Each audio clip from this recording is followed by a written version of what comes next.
Bonjour à tous. La Crimée à l'heure de Moscou. Un an après l'annexion de la péninsule, le journal La Croix est allé à la rencontre d'une population qui se dit dans sa grande majorité satisfaite d'être devenue russe.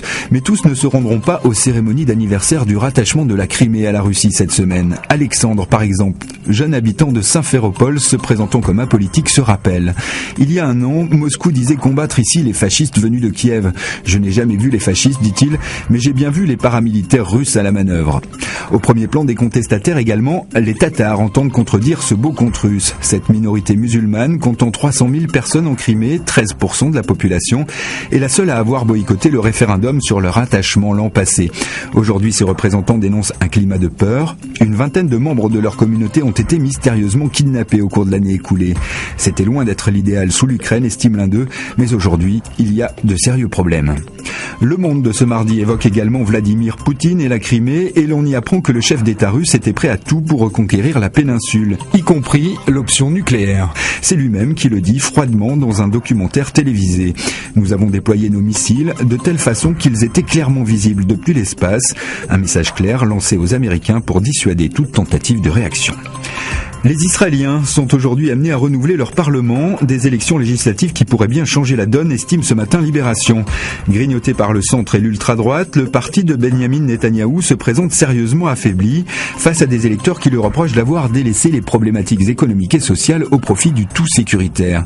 Il pourrait être contraint de quitter le pouvoir à l'issue de ces élections, mais il faudra attendre 1 à 3 jours pour connaître les résultats définitifs du scrutin et savoir qui de l'opposition sera en mesure de prendre les rênes du pays si le scénario d'une défaite du Likoud se confirme.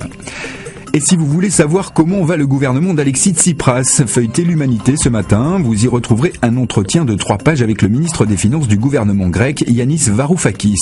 Entretien surprenant pour un ministre pris en étau entre un programme de gauche et une Europe de droite, et qui pour se défendre utilise des arguments issus du capitalisme, comme l'épongement de la dette de General Motors dans les années 2000 aux États-Unis.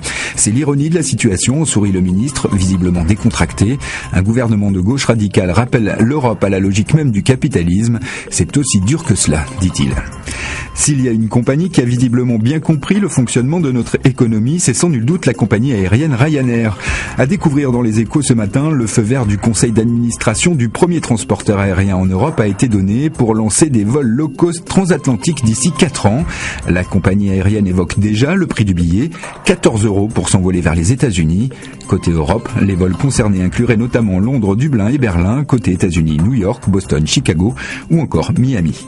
On termine cette revue de presse avec le dessin de Plantu à la une du Monde ce matin. Et c'est Zlatan qui a au moins trouvé une personne ravie de ses propos sur la France dimanche soir. À bien y réfléchir, ça n'était peut-être pas que du football. Bonne lecture et bonne journée à tous.